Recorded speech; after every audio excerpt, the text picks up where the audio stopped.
నమస్తే, welcome to Telugu బావుటి. ప్రస్తుతం మనతో పాటు ఉన్నారు బీజేపీ ఫైర్ బ్రాండ్ రాణి రుద్రమ రెడ్డి గారు ఉన్నారు. నమస్తే మేడం. నిన్న వరంగల్ సాక్షిగా సీఎం రేవంత్ రెడ్డి కిషన్ రెడ్డి మీద చేసిన వ్యాఖ్యల్ని ఎట్లా చూస్తారండి? వాళ్ళు రేవంత్ రెడ్డి గారికి పరిపాలన మీద శ్రద్ధ లేదు, 6 గ్యారెంటీల అమలు మీద శ్రద్ధ లేదు. ఏమన్నంటే నేను తొక్కుకుంటా పోతా, నేను నరుక్కుంటా పోతా, నేను మొలకలు వీక్కుంటా పోతా.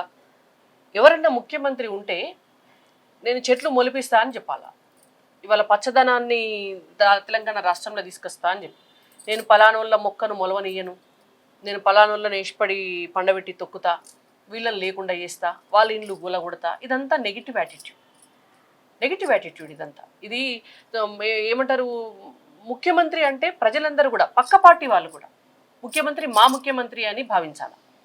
ఇది రాష్ట్రానికి పరిపాలించేటటువంటి వ్యక్తి. ఒకసారి ఎన్నికలు అయిపోయినాయి, మీరు ముఖ్యమంత్రి స్థానంలోకి వచ్చినారు. ఈ రాష్ట్రంలో ఇన్ని కోట్ల మంది ఉంటే, 4 కోట్ల మంది ఉంటే 5 సంవత్సరాలకు ఒక్క వ్యక్తికి వచ్చేటటువంటి అవకాశం మీకు వచ్చింది.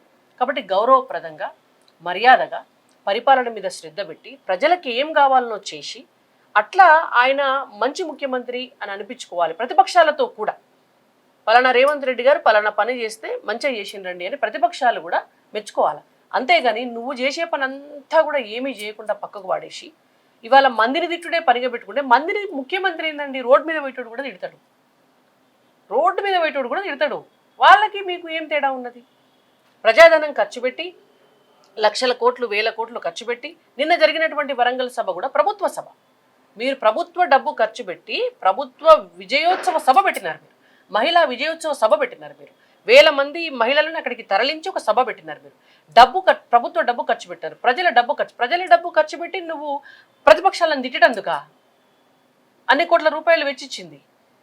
పండబెట్టి తొక్కుతా, వీళ్ళని తొక్కుతా, వాళ్ళని తొక్కుతా అని చెప్పేటందుక మీరు మహిళలు అక్కడికి వచ్చినటువంటి మహిళలకు, ఒక్క మహిళకు ఈ రోజు వరకు 2500 రూపాయలు ఇవ్వలేదు, ఒక్క మహిళకు ఈ రోజు వరకు స్కూటీ కొని ఇవ్వలేదు, ఒక్క మహిళకు పెళ్ళైన మహిళలకు తులం బంగారం ఇవ్వలేదు, 1,00,000 రూపాయలు ఇవ్వలేదు, ఒక అంగన్వాడీ టీచర్కు 18,000 రూపాయల జీతం చేయలేదు, ఒక స్వయం సహాయక బృందానికి మీరు హామీ ఇచ్చినట్టుగా 10 లక్షల రూపాయలు రుణ పరిమితి పెంచలేదు, ఒక్క మహిళకు కూడా ఇండ్ల పట్టా చేతికి ఇవ్వలేదు. మీకు ఏం అర్హత ఉన్నదని మహిళా విజయోత్సవ సభ పెట్టి అది మందిని తిట్టేటందుకు మళ్ళా. ఓకే, మహిళా ప్రభుత్వం అని చెప్తున్నారు. నిజంగా మహిళా ప్రభుత్వమా, కాంగ్రెస్ ప్రభుత్వం? కాదని చెప్తున్నా కదా నేను. మహిళా ప్రభుత్వం అయితే వాళ్ళు ఇచ్చినట్టు, వాళ్ళ హామీ ఇచ్చినట్టుగా ఇప్పటి వరకు మహిళలకు 2,500 వచ్చేవి, మహిళా ప్రభుత్వం అయితే విద్యార్థులకు స్కూటీలు వచ్చేవి, మహిళా ప్రభుత్వం అయితే ఇవాళ స్వయం సహాయక బృందాలకి 10 లక్షల పరిమితి వచ్చేది, మహిళా ప్రభుత్వం అయితే ఇవాళ ఏమంటారు అంగన్వాడీ మహిళలకు 18,000 రూపాయలు శాలరీ వచ్చేది, మహిళా ప్రభుత్వం అయితే మహిళలకంతా ఇండ్లు వచ్చేవి. కానీ ఇవాళ ఇది మహిళా ప్రభుత్వం కాదు. అండ్ ఇంకోటి, మహిళా ప్రభుత్వం అయితే మంత్రివర్గంలో కూడా చాలా మంది మహిళలకు సముచిత స్థానం దొరికింది. మహిళా ప్రభుత్వం అయితే ఇవాళ వాళ్ళు నామినేట్ చేసినటువంటి ఎమ్మెల్సీలలో మహిళలకు అవకాశం దొరికేది. మహిళా ప్రభుత్వం అయితే మొన్న వేసినటువంటి వైస్ ఛాన్సలర్ పోస్టులలో ఒక్క మహిళకన్నా అవకాశం వచ్చేది. మహిళా ప్రభుత్వం అయితే ఇవాళ ఉన్నటువంటి ఉన్నత విద్యా కమిషన్లో వేసినటువంటి పోస్టులలోనన్నా మహిళలకు వచ్చింది.